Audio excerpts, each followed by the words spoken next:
보도록 하죠. FOMC와 관련된 내용 빼놓을 수가 없습니다. 기준금리와 관련된 내용, 일단 시작해서 지금 예상하는 바로는 0.25% 가량의 상승, 그리고 점진적인 금리 인상, 지금 이런 관련 발언들을 예상하고 있는 상황인데 어떻습니까? 어떻게 보시나요? 내일이면 이제 올해 FOMC 이제 기준금리 가보는 답이 나오는데요. 현지 시간 오후 4시 정도 되니까 한국 같은 경우, 내일 같은 경우에는 통 FOMC가 1년에 8번 열리죠. 그리고 3월달, 6월달, 9월달, 12월달에는 전인 앨런 의장이 직접 결정 이후에 기자들에게 나와서 첫 일성이 그겁니다. 굿 애프터눈이라는 표현을 하고 있는데요. 자, 내일 기준금리가 인상 가능성이 높다는 얘기하고 있습니다. 100%라는 표현을 쓰는데 그거는 좀 리스크가 있는 것 같고요. 다만 내일 기준금리 올린다면 2015년 12월 달에도 기준금리를 처음 올렸습니다. 그때 전인 앨런 의장이 했던 얘기가 아직까지도 경제가 좋아지지 않지만 실업률 그리고 물가 이런 부분들이 안정된다면 기준금리를 올릴 것입니다가 올 작년 말의 코멘트인데요. 올 1년 동안 많은 참여자들이 기다려 했습니다. 실은 전 세계인들이 기다렸죠.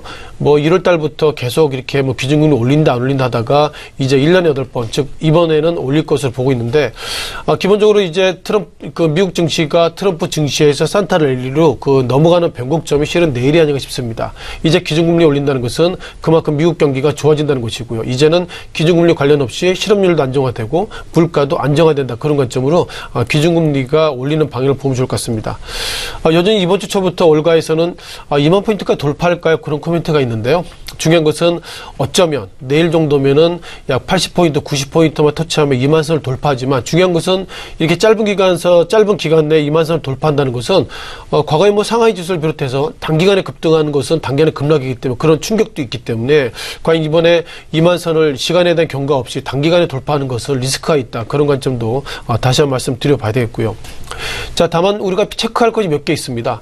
그동안 트럼프 당선자가 했던 얘기가 뭐냐면 보호무역주의입니다. 즉 앞으로 미국에 수입해오는 나라들 입장에서 우리가 관세를 더 먹일 것입니다는 비롯해서 상당히 그런 부분이기 때문에 자, 미국의 경기가 상당히 좋아지려고 그러면 수입을 막아야 되는 것도 있겠지만 수출을 증진시켜야 되는데 미국 스스로가 보호무역주의를 가지고 있고 최근 들어서 조금 시작 현재 원달러 환율이 약 1163.55를 좀 지나고 있는데요.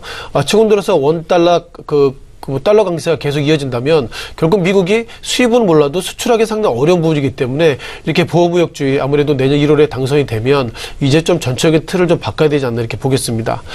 또한 내일 같은 경우에는 공교롭죠. 내일 한국도 기준금리를 보이고 있는데요. 아무래도 한국이 금통위 때 금리 동결로 많이 보고 있습니다. 앞서 잠깐 말씀드린 것처럼 한국도 실은 미국이 올렸으면 한국도 올려야 됩니다. 왜냐하면 그렇지 않으면 똑같은 투자자가 한국의 은행이 1%고 미국이 은행이 2% 그러면 세금이나 이런 걸 제한다 하더라도 당연히 미국으로 가죠. 그런 관점으로 많은 참여자가 미국의 기준금리 올린다면 한국에는 자금 미국 간다 이런 코멘트를 가지고 있는데요. 정리하면 그럼에도 불구하고 한국은 기준금리를 동결할 가능성이 많다는 것이 현재까지 생각입니다. 다만 전체적인 틀거리를 보면 미국이 금리를 올린다면 한국도 이것이 2017년도가 될지 2018년 될지 어느 시점일지 몰라도 현재 정권이 좀 안정화된다면 방향성은 결국 미국 따라가야 되기 때문에 한국은 미국이 기준금리 올려도 고민 그리고 동결해도 고민 예상보다 기준금리 관련돼서 참 아직까지는 참 어려운 구조 속에 들어가 있다 이렇게 말씀을 좀 드려야 될